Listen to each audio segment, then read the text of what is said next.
She's just a kid. What the hell is she doing here alone? The auctioneer didn't even try to whisper. His voice echoed across the warehouse, gritty with disbelief. Men in uniforms, trainers, and government agents stood still for a moment, all eyes locking onto the girl who had just walked through the rusted steel doors. She couldn't have been more than 12. Her hands were shaking, but her jaw was set. She wore a plain gray hoodie, her boots soaked from the rain, and her small fingers gripped a folded piece of paper like her life depended on it. "Her name's Lila Monroe," someone finally said from the back. "She's the daughter of that officer who died last year, Jacob Monroe. Remember?" That changed everything. The tension in the room dropped an octave. A few people shifted uncomfortably, suddenly aware of how silent it had gotten. Even the dogs, caged and lined up like unwanted. Soldiers stopped barking. One of them, a large, sable German shepherd with eyes like burning coal, pressed his body forward, ears twitching toward the girl. Lila didn't flinch as she walked past men who towered over her. She kept her eyes fixed on the row of kennels at the far end. Each cage held a discarded K9, stripped of their purpose, waiting to be auctioned off like scrap. Some growled, some whimpered, but the one at the end, he didn't make a sound. He just stared. And when Lila stopped in front of his cage, he stood up slowly, like he already knew her. The auctioneer cleared his throat. "Kid, this isn't a place for you. Come back with a parent." She pulled a folded death certificate from her pocket and handed it to him without a word. Her father's name was at the top. Officer Jacob Monroe, line of duty. She unfolded another paper, this one hand-signed by the department chaplain. The auctioneer squinted, read it once, and exhaled through his nose. "You're here for him, aren't you?" he asked, nodding toward the German shepherd in cage 19. "Ranger." Lila nodded, finally speaking. Her voice was hoarse but steady. "He was my dad's partner. He's not a thing you can sell." But according to the law, he was. After Jacob's death, Ranger had been retired and deemed unsuitable for reassignment. Too aggressive, too unpredictable, too attached to his old handler. And like dozens of other canines with no place to go, he had ended up in the state auction. Ranger stood completely still inside the cage, not barking, not whining, just watching her, like he remembered every step of the way home. The deep scar across his shoulder twitched when she reached out, her fingers brushing the bars. The auctioneer's voice softened, but he was still firm. "Sweetheart, there's a list of bidders a mile long. Government contracts, security firms, private buyers. Even if I wanted to, I brought the money," she said, cutting him off. She opened her backpack and pulled out a worn envelope, thick with carefully stacked bills. Her fingers trembled slightly as she handed it over. "That's everything." "I've got. It's enough." There was silence again. Some men scoffed quietly, others looked away. But one grizzled handler stepped forward, arms crossed, eyes narrowed. "You really think a kid like you can handle him? He bit 3 officers in training after your dad died. Nearly tore through a chain leash." Lila didn't back down. "He didn't go crazy. He was grieving." The handler tilted his head, staring at her, maybe trying to gauge if this was bravery or something much more dangerous, like love. Ranger, behind her, let out a low sound, not a growl, a whine, the kind dogs make when they recognize a voice that shouldn't exist anymore. The auctioneer looked around. No one moved to stop her. No one stepped forward to block the sale. Maybe they didn't have the heart. Maybe they didn't want to be the ones who told a fallen officer's daughter that her dad's partner didn't belong to her anymore. So the auctioneer sighed and said the words she wasn't sure she'd ever hear. "Cage 19, sold." But the second he reached for the keys, something exploded, figuratively and emotionally. Ranger didn't wait. He slammed his weight into the cage door with such force that the bolts groaned. One more hit and he could have broken free. The men reached for their tasers. Lila screamed, throwing herself between them. "Don't!" she shouted. "He's not attacking. He's trying to get to me." But by then, Ranger was still, frozen, sitting, tail stiff behind him. His eyes never left Lila. And in that 1 second, the entire room saw it. This wasn't just any dog. This wasn't just a sale. It was a reunion, one that had been waiting. Through nightmares and funeral silence, Ranger had recognized her, and he wasn't going to let her walk out alone. Not again. Not ever. The keys shook slightly in the auctioneer's hands. His fingers hovered over the lock, hesitant, like even the weight of this moment was too much for him to carry. Everyone was watching now. Trainers who had once handled Ranger, with leather gloves and steel muzzles, stood back, their arms crossed but their expressions uncertain. The air in the warehouse had shifted. It no longer smelled like damp concrete and old sweat. It smelled like something rising, like the past catching fire. Lila stood completely still, though her heartbeat thumped against her ribs like a warning drum. She kept her eyes locked on Ranger, refusing to flinch. Her mind replayed a memory from 3 months ago, the last time she had seen him. He was howling behind her father's casket, crying like only a dog who understood death could cry. That sound had followed her into sleep for weeks, and now here he was again, silent, but watching her the same way her father once did, like she was the only person left who mattered. The lock clicked, metal against metal. The door creaked. Ranger didn't move. "Back away," the auctioneer said under his breath, but Lila ignored him. She didn't wait for permission. She stepped forward. "Lila, don't," someone whispered from behind. Maybe it was the handler. Maybe it was her own fear, but her voice broke through the tension like sunlight through broken glass. "I'm not scared of him." Ranger tilted his head. She knelt down slowly, pressing her palms against the cold floor. "You remember me, don't you?" she whispered. A moment passed, then another, and then Ranger took one step forward. Just one. Enough for the light to catch his scarred shoulder, where a bullet had once grazed him during the last mission he ever ran with her father. Lila reached out her hand, not forcefully, just open, and waited. Ranger sniffed it. Then, like time had, folded in on itself. He pressed his snout into her palm. The silence shattered. The handlers who had seen him lash out now stared wide-eyed as the dog collapsed into her arms, not to attack, but to bury his head against her chest. His whole body trembled. Lila's hands threaded through his fur like she'd done as a toddler on her father's lap. The same smell, the same weight. Her tears came without warning, but she didn't hide them. "I missed you," she whispered. "He's gone, but I'm still here. I promise, I'm still here." Somewhere in the background, someone started clapping. One man, then another. But the applause wasn't celebratory. It was stunned, quiet, almost reverent. The auctioneer cleared his throat and looked at the envelope in his hand. This covers the adoption fee," he said, more to himself than anyone else. "We'll take care of the rest." Ranger didn't lift his head. He stayed pressed against her like he was afraid she'd vanish again. But Lila wasn't moving. Not yet. Not until her heart stopped shaking. Then came the sound no one expected. A slow, heavy set of boots. Someone new had entered the warehouse. Lila turned first. Ranger's ears perked, then flattened. A tall man in a long black coat stepped through the side entrance, flashing a government ID to the auction staff without a word. His eyes were sharp, his face clean-shaven but cold. "Is this the Monroe girl?" he asked. The room froze again. The man didn't wait for an answer. He walked straight toward her and knelt, eye level with Ranger. The dog growled low, but Lila gripped his collar. The man didn't flinch. "Special Agent Harrow," he introduced himself. Voice as smooth as oil but colder than ice. "I need to speak with you about your father's last assignment." The handlers looked at each other. The auctioneer blinked. Lila's heart dropped. "What do you mean?"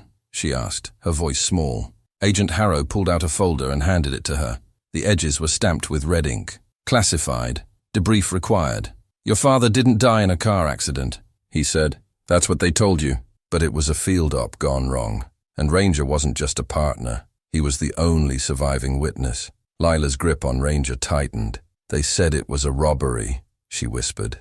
"That was a lie," Harrow said quietly. "Your father was chasing something much bigger, and someone didn't want him to come back." The blood drained from Lila's face. Ranger let out a sharp bark, one she hadn't heard since the funeral. His body tensed, but he didn't bark at Harrow. He barked toward the exit. Lila turned just in time to see the side door closing again. A shadow had moved past it, fast, watching, gone before anyone else noticed. Agent Harrow stood, snapping the eye. "Folder shut. You'll want to read this," he said, "and stay close to Ranger. He's not just your dog anymore. He might be the only one who can keep you alive." Lila didn't speak. Her mind was spinning, her hands shaking again. But Ranger was alert now, on edge, protective, ready. Whatever this was, it wasn't over. It was just beginning. The car ride was almost completely silent. Lila sat in the back, the classified folder clutched to her chest, her gaze fixed on Ranger curled beside her with his head resting on her lap. He hadn't made a sound since they left the auction warehouse, but his body remained tense, muscles tight under her hand. Every once in a while, he'd lift his head and look out the window, ears twitching at something unseen. Lila could feel it too, that creeping feeling, like they were being watched. Agent Harrow sat in the driver's seat, his hands steady on the wheel, eyes flicking to the rearview mirror every few seconds. He hadn't said much after handing her the file. No words of comfort, no apologies for dropping a storm into her lap, just directions, orders. And now, as they drove through winding rural roads toward some safe location, Lila couldn't shake the sense that this wasn't about protection. It was about uncovering something someone had worked hard to bury. When they finally pulled up to the secluded cabin deep in the woods, Ranger was the first to jump out. His nose hit the ground immediately, sniffing, circling, then standing alert. At the front door, Lila followed him, heart pounding as she stepped onto the wooden porch. Agent Harrow unlocked the door with a code, not a key, and held it open. Inside, quickly, the cabin looked normal enough. Old wooden walls, a fireplace, dusty furniture, but the moment Lila stepped in, she spotted the details that didn't fit. The bookshelf had no actual books, just labeled files and encrypted drives. The coffee table was covered in surveillance photos, some of them blurry shots of her father in uniform. There was one that made her stomach turn, her father standing, with Ranger outside what looked like a black SUV. Only the plate was missing, and the faces of the men around him were all crossed out with red ink. Lila sat down slowly and opened the folder again. There were photos she hadn't seen before. Her dad in a hospital hallway, her dad holding a badge that didn't belong to his department, and then a torn piece of a letter, scribbled in his handwriting. If anything happens, find Ranger. He knows. She ran her fingers over the ink, trying not to cry. Ranger sat next to her and nudged her arm. It was gentle, but urgent. Then he walked over to the surveillance table and pawed at one of the photos. "Wait," she whispered, standing. Opposite was a photo of her father speaking to a man in a leather jacket, older, gray beard, wide scar across his neck. Ranger barked at it once, then looked toward the door. "Who is he?" she asked Harrow. Harrow crossed his arms. "A ghost. His name is Danton Riggs, former intelligence. Went dark 6 years ago. Your dad was tracking him before he died." "Why?" she asked. Harrow walked over and set a small device on the table. It lit up with a low hum, projecting a map on the surface. Multiple red pins lit up, locations spread across 3 states. "Because Riggs was building something," Harrow said.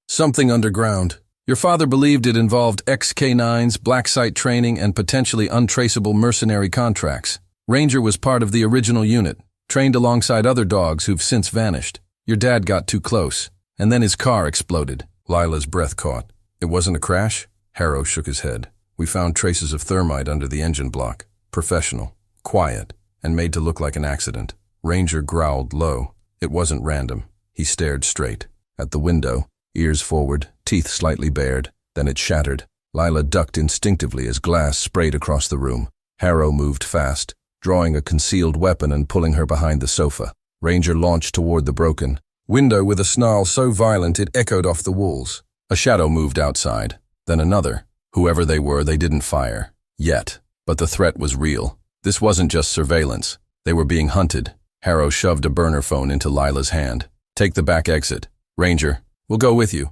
Run due west through the trail behind the cabin.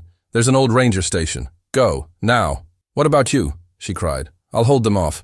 "You're the key now. That dog knows more than anyone left alive." Ranger was already at the back door, growling deep in his chest, tail stiff like a rod. Lila hesitated only for a second, then sprinted after him. As soon as they were outside, the cold air bit into her lungs. Trees rose tall and dark around them, and the trail ahead was narrow and scattered with leaves. She ran hard, heart pounding, lungs burning, but she didn't look back. Ranger stayed just ahead, checking the path, pausing only to make sure she was still with him. Gunshots echoed in the distance. One, then another, then silence. Lila felt tears start again, but she didn't stop. She couldn't. Not until she understood what her father had been trying to protect, and why Ranger was the only one left who could reveal it. Because this wasn't just about the past anymore. It was about what came next. The ranger station loomed through the trees like a forgotten relic of the past, its windows clouded with dust, its roof sagging under years of neglect.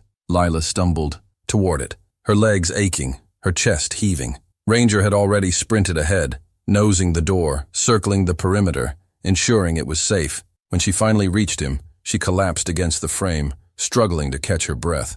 Her hands trembled as she pushed open the creaking door.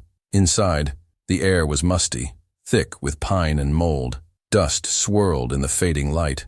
It was empty. No signs of recent use, but solid enough to hide in, for now. Ranger followed close behind, then doubled back to shut the door with his body weight. He paced once, twice, then sat in front of her, eyes alert. His tail didn't wag. His breathing was controlled. It was like he'd switched from companion to soldier. Lila couldn't stop shaking. The gunshots still echoed in her memory, each one a question she didn't want to answer. Had Agent Harrow survived? Or had she just left another man to die? She pulled the folder from her backpack and sat on the floor with it. The pages were smudged now, damp from sweat and rain. Ranger walked over and gently rested his head on her knee. She looked down at him, and for the first time since the escape, let her tears fall freely. "What did they do to him?" she whispered. "What did they do to you?"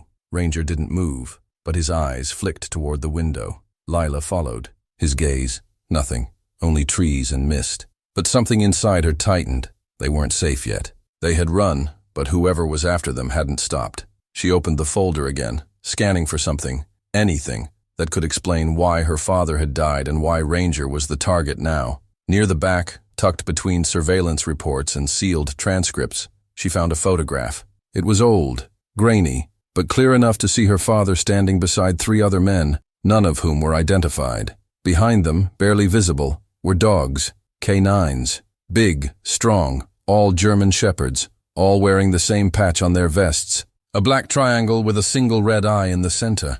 Ranger barked once, sharply. Lila looked up. "You know this, don't you?" He pawed the edge of the photo, then turned and walked toward the far wall of the station where an old supply cabinet stood. He sniffed it, then barked again, louder. Lila followed, unsure what she was expecting. Inside the cabinet was a mess of expired first aid kits, emergency flares, and broken radio parts. But behind one of the panels, something rattled. She reached in and pulled out a plastic container sealed with duct tape. Inside were photos, flash drives, and something that made her blood run cold. A worn ID badge. Officer Jacob Monroe, her dad. Ranger sat beside her as she opened the container. The flash drives were labeled in her father's handwriting. One read, "Project Umbra. Do not open without me." The other simply said, "Riggs." Before she could question it, her phone buzzed. The burner Harrow had given her. It flashed once, then again. A single message appeared on the screen. No number, just 4 words. "He's not dead. Run." Lila stared at the screen. Her mouth went dry. She didn't know if it was Harrow. She didn't know if it was a trap.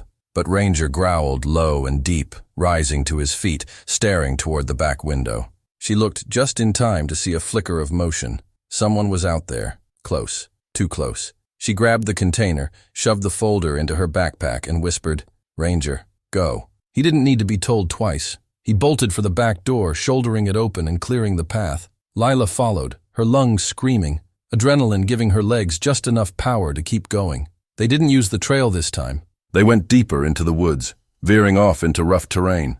Every step snapped twigs, scattered leaves, but Ranger moved with purpose, leading her through thick brush and low fog. Then the world changed in an instant. A low hum filled the air, subtle at first, then louder, like the drone of a machine. Ranger skidded to a stop, blocking her with his body. Just ahead, hidden in the trees, was a clearing, and in the center of it sat a black vehicle, too sleek for the forest, with tinted windows and no license plate. Lila crouched behind a fallen log, clutching Ranger's fur. The hum got louder, and suddenly, a door opened. A figure stepped out, tall, clean-cut, wearing the same leather jacket from the surveillance photo. Danton Riggs. Lila's heart stopped. He looked around like he already knew they were there. Then calmly, he reached into his coat and pulled out something that made her stomach twist. A dog whistle. He blew into it. No sound. But Ranger snapped his head toward it instantly. His body trembled. "No," Lila whispered, grabbing his, collar. "Don't. Stay with me." Ranger's eyes darted, conflicted. Pain flickered across his face. Then he let out a high-pitched whine and backed up, torn between her voice and some invisible force pulling at him. She held on tighter, tears forming. "Please, you're not his anymore." Footsteps. Riggs was walking into the clearing, calm and slow. Ranger growled, low and guttural, then turned, positioning himself between Lila and the man like a wall of muscle and loyalty. Riggs paused and spoke, his voice cutting through the mist. "That dog was never your father's, and he sure as hell isn't yours. He was mine before either of you knew his name." Lila stood slowly, her voice steady even as her knees shook. "Then why is he standing with me now?" Riggs smirked. "Because he hasn't remembered yet." And then he lifted the whistle again. The whistle never made a sound, but its impact hit like a thunderclap. Ranger staggered back as if pulled by an invisible leash, his legs locking, eyes wide and disoriented. Lila grabbed his fur, desperate to anchor him, but he whimpered and twisted, caught in a mental tug-of-war she couldn't see. Riggs stepped closer with cold confidence, each step deliberate, like he'd done this before. His voice was calm, too calm. "You have no idea what he was trained to do. Your father thought he could break the program, but he was wrong. Loyalty isn't earned. It's engineered." Ranger let out a confused bark, not aggressive, but pained. His body trembled violently as if fighting something inside himself. Lila crouched and cupped his face in her hands, her voice barely holding together. "Ranger, look at me. You know me. You know who I am. You protected me when nobody else would. That wasn't programming. That was you. That was real." For a heartbeat, the forest held still. Then Ranger snarled and spun toward Riggs, not in submission, not in confusion, but with raw, boiling fury. He lunged forward faster than Lila had ever seen him move. Riggs reached for something in his coat, a stun baton maybe, but it was too late. Ranger slammed into him with bone-shattering force, knocking him to the ground. The whistle flew from Riggs's hand, landing in the leaves several feet away. Lila didn't even hesitate. She ran to it, picked it up, and crushed it beneath her. Boot. The plastic splintered, the circuitry inside snapping like dried twigs. Riggs tried to push Ranger off, but the dog pinned him with a growl that shook the trees. Lila stepped forward, her voice steady now. "Call off your men. I know you're not alone." Riggs laughed under his breath, blood at the corner of his mouth. "You really think I need backup to deal with a scared little girl and a broken dog, I think," she said slowly, pulling the second flash drive from her backpack. "You should be a lot more worried about what's on this than what's in your backup plan." He froze. That flicker of confidence wavered. She had his. "Attention now. You know what's on it, don't you?" she continued. "Files, names, dates, what you did to those dogs, what you tried to do to my dad, and to Ranger. Everything." Riggs clenched his jaw. "You're bluffing." "No," she said, eyes narrowing. "I'm finishing what my father started." For the first time, Lila understood. This wasn't just about revenge or grief. It was about legacy. Her father hadn't died trying to escape a mistake. He died protecting something, someone, who was never supposed to survive. Ranger wasn't a failed weapon. He was a witness, a survivor, and now he was hers. Sirens echoed faintly in the distance, growing louder with each passing second. Riggs heard them too. His face twisted. "You brought the feds?" She didn't answer, but she didn't have to. Ranger finally stepped off his chest and returned to Lila's side. The growl faded, his breathing steadied, and as she reached down and stroked his head, he leaned into her hand like he had when they first reunited. Helicopter blades cut through the canopy above, wind kicking up leaves and dust. Armed agents spilled into the clearing within moments, some in tactical gear, others in unmarked coats. One of them approached Lila directly, lifting his helmet to reveal the familiar face of Agent Harrow. She blinked. "You're alive?" "Barely," he muttered, glancing at Ranger. "But looks like the two of you finished the job." They took Riggs into custody without resistance. He didn't speak another word, but the glare he threw at Lila said everything. She'd beaten him, not with force, with truth. Hours later, in a quiet corner of a federal safe house, Lila sat beside Ranger on a worn leather couch. Harrow came, in with 2 mugs of hot cocoa, one for her, one untouched for him. "The flash drives are secure," he said, sitting beside her. "We've identified half the names already. It's going to take time to clean this mess. But your father, he gave us what we needed. You gave us the rest." She didn't say anything at first. She just ran her fingers through Ranger's fur, watching the fire crackle. "Can I keep him?" she finally asked. Harrow smiled. "A real one this time. No one's ever going to separate you two again.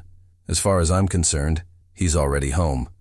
Lila looked down at Ranger, and for the first time since her father's death, Her heart didn't feel like it was breaking. It felt like it was healing, not all at once, but piece by piece. Ranger shifted, resting his head on her knee with a sigh that sounded like peace. She smiled through tired tears. "We made it, boy." Outside, the sky began to lighten. Not quite morning, but close. And for the first time in a long time, it didn't feel like they were running anymore. They were exactly where they were meant to be, together, alive, and free.